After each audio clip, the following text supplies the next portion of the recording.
Eu não costumo pegar esse tipo de caso aqui no canal, que normalmente as histórias têm um desenvolvimento, as coisas vão acontecendo e tal, a gente tem casos muito elaborados, e esse caso é aquele caso mais incisivo, envolvendo uma tragédia específica, sem uma grande trama que antecedeu, né, a pior parte da história. Mas eu achei esse caso muito emocional, porque são muitos relatos que falam muito bem do Robert. E é interessante aqui porque durante a minha pesquisa eu vi as fotos do pai, eu encontrei os relatos do pai, e realmente os pais dele ficaram muito abalados. Tentam manter o nome do filho vivo. Teve aí todo esse documentário, inclusive um documentário que parece ser muito bem feito. E é tão triste porque esse é um impacto difícil de realmente aceitar. Teve uma coisa que me chamou assim, a atenção, eu fiquei horrorizado com a declaração do juiz, que ele disse que era difícil de sentenciar alguém a 20 anos de prisão, assim. Francamente, eu não entendo como o juiz diz uma coisa dessa. Eu acho que se eu fosse membro da família, eu ia ficar ofendido com uma coisa dessa, do juiz dizer que estava se sentindo horrorizado de ter que condenar o culpado a 20 anos de prisão. Assim, não dá para entender como o juiz profere uma sentença dessa. Ainda bem que ele viu que o Carl não tinha remorso, coisa nenhuma, porque senão era capaz dele, 5 aninhos tá bom, você se resolve aí. Realmente não dá para entender esse tipo de justiça, um juiz que diz uma coisa dessa. Acho que faltou sensibilidade, faltou mais... Não dá pra entender o que essas pessoas pensam. Acham assim, cometeu um crime, ele vai consertar a vida. Não vai consertar a vida, ele vai continuar cometendo crime se continuar solto. Essas histórias criminais, elas dão um aprendizado muito grande, porque eu mesmo mudei muito dos meus conceitos penais, jurídicos. Cada caso que eu acompanho, cada caso que eu faço aqui pra vocês, eu tendo a ficar mais rígido no conceito de punição, porque eu realmente acredito que as pessoas precisam ser punidas pelos seus crimes, pelas coisas horríveis que elas fazem. Eu peguei um caso que eu encontrei um comentário, foi assim, um caso horroroso, o cara tirou a vida da moça sem a maior compaixão. Ele realmente, não vou dar muito spoiler, porque eu não sei se esse caso já vai estar no ar ou não, quando vocês estiverem assistindo esse vídeo, talvez não, dependendo aqui, mas eu não sei. De qualquer forma, esse monstro foi condenado a 28 anos de prisão. Aí nas minhas pesquisas eu encontrei um fórum comentando sobre esse caso, e aí eu encontrei uma pessoa que teve um comentário assim digno de destaque. Vocês não se comovem? Vocês acham que não é triste? Não acaba com a vida de uma pessoa, condená-la a 28 anos de prisão? Ele vai passar 28 anos na prisão. Olho por olho deixa a humanidade cega. Então, assim, teve várias pessoas que responderam essa, assim, pessoas bem indignadas.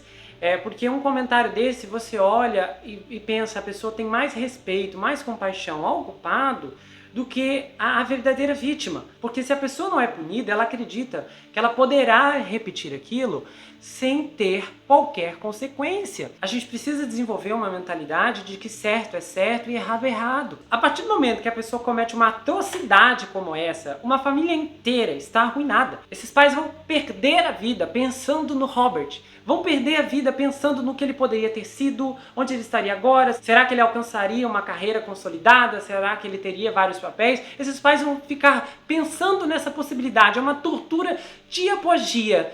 E então a gente vê pessoas que se comovem e a gente precisa entender por que isso. Parece que há um condicionamento social para que as pessoas se movam mais em favor dos criminosos do que das famílias das vítimas, que realmente não recebem esse tipo de apoio, que não recebem esse tipo de compaixão. A gente tem que se compadecer com as pessoas que foram afetadas, além da própria que levou a pior. Eu lembro de um caso aqui do canal, do Viajantes de Trem, Viajantes Clandestinos de Trem. Quem assistiu aquele caso sabe que o que acontece ali é horrível. Aquele garoto que saiu para viajar com as pessoas, ele decidiu se afastar daquele grupo quando percebeu que aquilo ali era roubada, e aí os membros ali dos clandestinos pisotearam ele até o último suspiro. E como a condenação, se eu não me engano, aconteceu na Califórnia, eles receberam uma pena bem branda, assim, ridícula.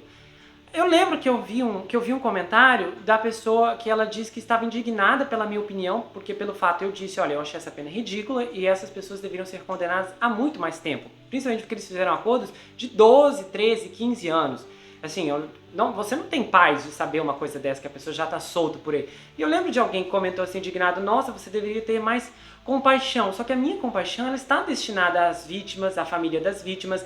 Eu lembro que nesse caso, O irmão desse garoto que foi a vítima, ele disse, olha, minha mãe nunca mais conseguiu se recuperar depois do que aconteceu com ele. Minha mãe não foi mais a mesma e só realmente quem está com ela sabe como foi que ela lidou com isso e se ela ainda está viva hoje, porque o sofrimento muitas vezes ele tira as pessoas antes do tempo. E esses movimentos que acontecem no mundo sempre perturbam a gente, porque esse caso ele é o quê? É um garoto novo, gentil, esforçado, com uma carreira promissora, e aí uma tragédia atinge o rapaz, e uma tragédia ridícula a princípio, e isso é muito complicado porque o aumento de violência aumenta os riscos e consequentemente o número de vítimas.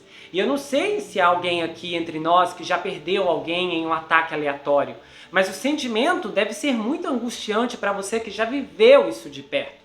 A gente pode ficar repassando aquele dia na cabeça, fantasiando mudanças nos fatos, mas no fim tudo termina igual, porque a fantasia ela não muda o que já aconteceu. Eu pessoalmente tenho ficado cada vez mais cuidadoso. Às vezes eu preciso ir no mercadinho que tem bem aqui perto, se estiver no fim da tarde eu nem levo o celular.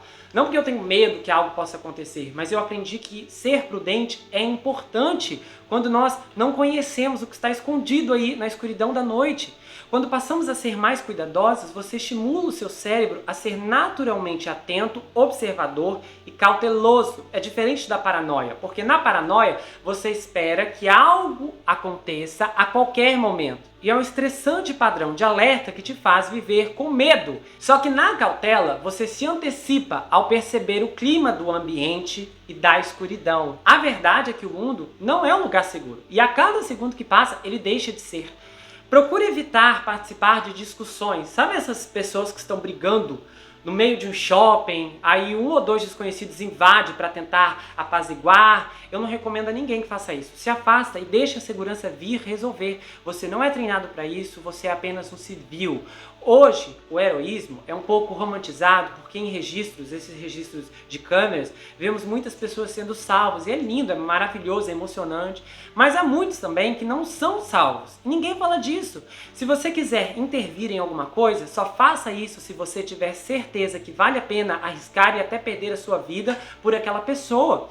Eu li um caso horrível há um tempo atrás, mas assim, horrível. Um casal estava brigando e aí eles estavam tendo... Na verdade, sim, o casal eram duas casas. O casal estava brigando aqui e a casa do lado estava tendo um churrasco. A família estava toda reunida. Resumindo, a mulher da casa do lado da casa do churrasco saiu gritando para fora porque o marido estava agredindo-a. Aí a família do churrasco parou tudo e todo mundo saiu de dentro da casa. E o pai de família foi lá e empurrou o homem e trouxe a mulher para perto deles. Acho que ele deu um soco no homem também. Aí esse homem, o que estava agredindo a esposa, voltou para dentro de casa. E então, ele sai, alguns segundos depois, com uma ferramenta, essa mesma. E ele atira no pai de família. Sabe o que aconteceu? O cara fugiu, ficou foragido 2 anos e foi pego em outro estado muito depois.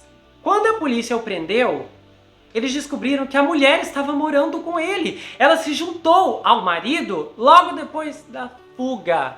E aí os filhos desse homem cresceram sem pai. Hoje em dia, eu lembro de uma situação, acho que foi o ano passado, que uma pessoa estava sofrendo violência e aí teve muitos comentários, nossa, ninguém interviu, ninguém foi pra cima do cara. Eu digo com sinceridade pra vocês, se não for uma pessoa que realmente eu amo, alguém da minha família que eu acho que vale a pena, eu prefiro chamar a polícia e ficar de longe. Porque a gente não sabe como as consequências podem se manifestar e se materializar. As pessoas hoje estão muito perigosas. Muito cuidado, bravura demais pode ser uma armadilha. O Robert já tinha se envolvido em uma perseguição um ano antes. E dessa vez, ele poderia ter puxado o irmão e entrado de volta para dentro. Um monte de gente ficou ao redor daquele lunático. Às vezes as pessoas querem medir a força, baseando a força do outro na concepção que ele tem da sua própria. Não use a sua régua para medir as pessoas. Você é gentil, carinhoso, bacana, mas o outro não é. Ah, mas eu não sou capaz de fazer uma atrocidade dessa, mas o outro pode ser. As pessoas passam por certas coisas e o que todas têm em comum é a frase que todas dizem: nunca imaginei que isso pudesse acontecer. Mas a verdade é que você nunca se imaginou praticando mal e avaliou as pessoas ao seu redor como se elas fossem você, como se o limite delas fosse o mesmo que o seu. Quando se trata de perigo, estamos falando de segundos, poucos segundos para alguma coisa acontecer, para qualquer coisa acontecer. E o mais importante é que não tem que ser com você. Se você gostou desse vídeo e é novo por aqui, inscreva-se no canal, ative o sininho, compartilha, dá o like, comenta aqui. Censurem as palavras de vocês se vocês forem comentar palavras sensíveis. A gente já conversou sobre isso ali nos comentários. O YouTube não gosta, não pega bem para a plataforma. Mas compartilha esse vídeo, ajuda, o canal precisa crescer e eu conto com vocês para isso. Se você quiser saber mais sobre mim, adquira meu livro, está disponível lá no meu site. O livro pode ser enviado a você em qualquer lugar do mundo onde você estiver, pode ter certeza. O livro vai chegar, você ganha ele autografado, com marcadores, se você quiser, um pôster exclusivo. Esse livro conta a história de um rapaz chamado Jack Wilbur, que se vê preso em uma terrível maldição hereditária enquanto ele precisa enfrentar um serial killer que está escondido em sua própria casa. A história é entupida de reviravoltas. São reviravoltas que vão te deixar assim: o que está acontecendo aqui? Você pode também me seguir no Instagram, participar do nosso grupo no Telegram, é um canal muito legal, e também tem um canal de cortes aqui no YouTube, onde as análises são recortadas e são postadas por lá também. Eu te vejo no próximo episódio. Não se esqueça que aqui você sempre vai ter um amigo.